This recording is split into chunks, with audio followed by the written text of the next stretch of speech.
Hello everyone and welcome to my channel. My name's Janet and this is my channel Diaspora Doodles, where I get to chronicle the events of my life, tell you that I speak 7 languages and I have 2 amazing third culture children, with the hope that this will challenge you and inspire you to become an expat teacher yourself. Today we're going to be looking at those things, and so that you're not walking into it without knowing the pros and the cons. For the past few weeks, I have been telling you all the good things about international school teaching and teaching abroad and outside of your home country. Today, I'm going to tell you some other things that you should keep in mind so that you can make an informed decision. If this is your first time here, welcome.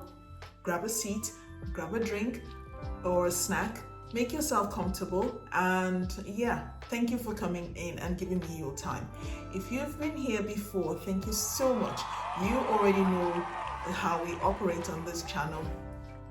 Please continue to like and subscribe and let people know that this family exists so that we can continue to expand our family and welcome new people. Please share this so that we can help UNESCO with the teacher shortages around the world. So let's get into it. I'm going to be telling you 5 things that you need to have in mind when you become an expat teacher or when you leave your home country to go work abroad. The first thing, nowhere and everywhere is now home. You're away from your home country, you're now in this new country, you're now part of the country. You're not a tourist there, because chances are you're going to be spending at least 9 months of the year in this new country, because you're going to be teaching there, and that academic year is at least 9 months. So that's going to be your new home. You need to keep in mind that home is somewhere that you make it. If you don't make it home, then you might be one of those teachers who would pick up and leave before the end of the year, and this will not be good for your teach abroad credentials. You need references to move on to another job. Even if you're going back to your home country, you still need references, because you cannot explain away the time you've spent in that school as you just doing nothing. As a teacher, every single day of your life is covered, because that's the way that safeguarding works. The second thing you need to know is that you need to adapt to the new people. It feeds into the first part. This is now your new home. You can't be an island on your own, especially if you're traveling with children. Someone like me who has always traveled with children. I've been everywhere, as you've seen from one of my videos which I posted. I've been everywhere, and in those years when I was everywhere, I went with my children. I never traveled alone. At least after I got married, I always traveled with my children. And one of the things about traveling with children is that if you don't settle them in, then your job, where you're supposed to hit the ground running, suffers. So it's sort of like a juggling act, where you're settling them in, but you're doing a job because you're an expat in that field, and that's why you've been hired.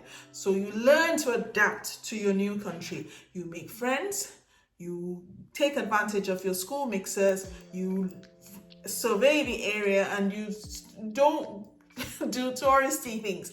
Touristy things means that you're not just there just for people who travel to a place for just 2 weeks. No, you're there for 9 months. So chances are you'll meet parents at the supermarket, you'll meet the parents of children you teach everywhere. So take advantage. Be a local, eat like a local, enjoy the people. It helps you understand them, and when you understand them, the chances are you're not tone deaf in the classroom when you're teaching the children, and it will endear you to them a lot faster.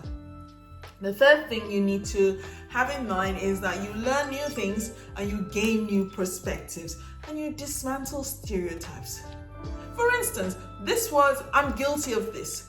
When I lived in Latin America, I watched a lot of American movies, I'd consumed a lot of American media, and because of that, I had a certain idea of what that side of the world was like. So I was really cautious, I didn't want my children playing with other children so much. I mean, this was more at the beginning of my career, my teaching career, so I wasn't well versed in knowing how to, I knew how to settle into countries. I didn't use the skills properly in my new country. So yes, now I know how to use them, but at that time I didn't use them properly, and so I was a bit cautious because I just felt like there was a street pharmacist on every street corner. I felt like there were so many things that I'd seen in American media that I had consumed up until that point in my life. And at one point I had to tell myself, oh my God, Chimamanda is your hero. Chimamanda is my hero. And I remember her Danger of a Single Story speech, and it just clicked, and I felt so ashamed of myself. And I had to check the way I spoke to the people at the school. I had to check the way I thought about concepts. I mean, when people invited me to their houses at first, I didn't used to go because I felt like, oh my God, have they put something in the food that, it might be part of their culture, but it wasn't. You need to break stereotypes. You have to gain a new perspective because you're going to be transferring that into the classroom, consciously or unconsciously. So that's something that you need to do when you're an expat teacher or when you teach abroad. The next thing you need to realize is that your family is now bigger. Because I've lived everywhere, I've got family everywhere. I've got family in Australia, I've got family in Norway, shout out to you, Jennifer. I've got family in Norway, I've got family in the Netherlands, I've got family, I know. Valerie, I hope you're holding the Netherlands down for me until I come back there. I've got family in Egypt, Mena, Washtini, Owie, Washtini, Owie, I miss you so much. I've got family here in Spain, I've got family in the UK. Oh my God, if I go through the list of family that I've got in the UK, just because I teach, it's outstanding. And I feel blessed for this because it means that my children have uncles and aunties all over the world. I mean, think about it. My son can pack a bag and he can go off to Wales at the moment, and I know where he's going in Wales. He's either going to June. Hi June, love you, miss you so much. I know you're watching, so yes, what do you think? I'm trying to recruit more people into the profession. Oh my God, yes. So this is something that my son goes to Wales, and I know exactly where he's going. My son goes to Egypt, for instance, and I've got family there. They're not lost wherever they go because we've gained a family. When I left my home country, I had this sense of foreboding that I was losing my family. I was going so far away, and each time I traveled, my mum would moan, "Oh my God, my grandchildren, where are you taking them to again? Aren't you bringing them home to me?" or things like that. But then in losing that family, not really losing, but being away from them, I gained a bigger family all around the world. And I think I left it on my blog. I'll be leaving the details of that down below. The last thing you need to be aware of is that the airport is now your home. I feel comfortable when I go to airports now. I mean, some people say, oh, they're scared of traveling. I can't be scared of traveling. I love to travel, and then I found the perfect job to help me with that love for travel, and I embraced it. I grabbed it and jumped up to it faster than the speed of light. So yes, the airport becomes your home because not only are you flying to your place of primary assignment at the beginning of the school year, half term you're traveling, you're exploring the area.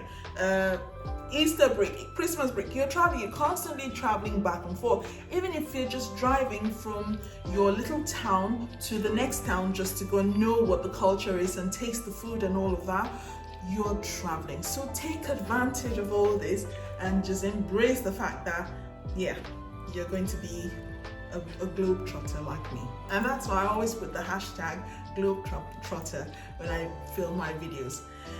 I hope that these are points that you will take on board before you accept any job offer. I know lots of you are in the process of applying and interviewing. I think I've had 3 people talk about interviews. I've gone through interview prep with 3 people already, and yeah, they were. I know that they were fantastic. So yes, you need to think about all this as you start getting all those job interviews and all those, maybe some letters have started to come out. Think about this before you go on this journey, because it's going to be something that will change your life. It changed mine, and I've never been the same again. So yes, embrace it, accept it, dive into it, and you would love it. Have a beautiful week ahead. Bye.